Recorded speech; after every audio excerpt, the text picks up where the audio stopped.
My name's Emil. I'm a digital strategist and I answer marketing questions. Today's question is about a pre-launch strategy, and I love this question. It's from Reddit and it's from Stylograph. And what do you promote before your product? I love this question because this means you're laying the groundwork to have huge success. I'm currently saving up to start my perfume business. However, I want to grow a following or community, particularly on TikTok and Instagram, but I am unsure on what content to make without having a product. I would like to do this as to build an eager waiting list in the future. Any ideas of what kind of things I could post on my perfumery journey? Damn, I love this question. So here's two things, and I have another video in the Ask Emil series about it, and I may link it below if I remember.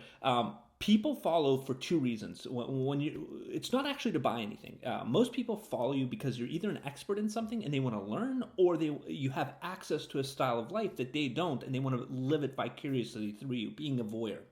And what I want to do is advise you just the way I would advise my clients. And I have tons of clients that come to me over the years and say, I want to start a new product or a new brand or a whole new business. And we always have this discussion on what should come first. I'm in a fortunate position that I've seen a lot of things develop over the years that had zero following, zero initiative. Somebody said, I want to do this. And 6 months, 12 months, 18 months, 24 months later, it's a decent thing. And then years later, it's massive. Being able to see something like that, you know it works. You know, once you see it happen, then you can believe it. Here's what I would advise my clients and how we start the conversations around it. The first is, let's do some market research on where we want to be as let's say an influencer or a voice in the community. We want to look at who's already having a reach into the community we want to do, and which ones have the best value, the ones that really matter in that community. That's the first layer of market research we want to do, because we're establishing essentially a brand before a brand. So we want to know what tone to take, what kind of voice we should have, who and where we can have the most impact with.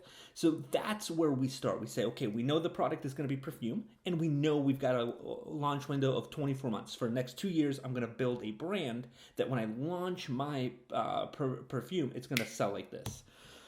Let's go to Google Trends and let's figure this out. So the first thing I do to Google Trends, and this is just a hackney total approach. It's just for an example for you, but I was like, you know what? In Google Trends, let's just look at perfume reviews. How many people over the last 5 years are searching for perfume reviews? And that's a huge market right there. Perfume reviews are great. So we already know here's a great way to start. It's just reviewing perfumes.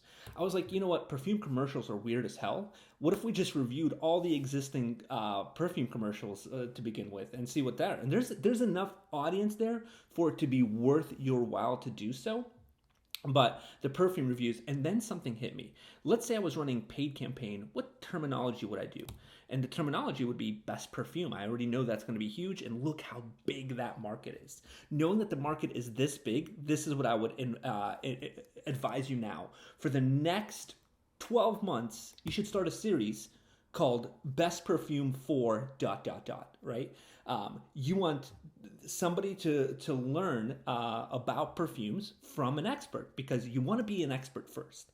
So that whole strategy would be this: best perfume for a wedding, best perfume for a funeral, best perfume for, and then you talk about the perfumes that you're familiar with and why. And this smell is comforting, this is provocative, this is, and the brands, and you start talking about the best perfume for X series. As you do this, and you do this 12, 24 months, you're going to go from being an expert and everyone relying on you to getting access. That's the second component. Now, your social following will know you as an expert in perfumery, and you'll be invited and have access to things that otherwise you wouldn't have before. And it's super critical to stick with it. So when you start, it's going to be slow. And I'll give you an example. This Ask Emil series, I started it this week, and I already know for the next 90 days, I'm doing a ton of these videos for people. Bespoke marketing videos. I'm doing tons of them. And I don't expect to get an email or a subscriber to my YouTube channel for 90 days. And 90 days is just about me getting comfortable in front of the screen to be able to knock them out the way I want to, get my point across, and find rhythm. I'm giving myself 90 days from rhythm, then 90 days for actually going and reaching into the market, and then from there, growing it. Give yourself 90 days. Say for the next 90 days, I'm gonna start this series off. Take your best nuggets, restart after 90 days to a more polished look, And the more you do it and the longer you stick with it, it will come. And I guarantee that nobody else is doing this or something approximate to that, so you'll be unique in the space. I hope this helped. It would mean the world to me if you could subscribe below. If you have any questions, please ask away. And as always, good luck and happy marketing.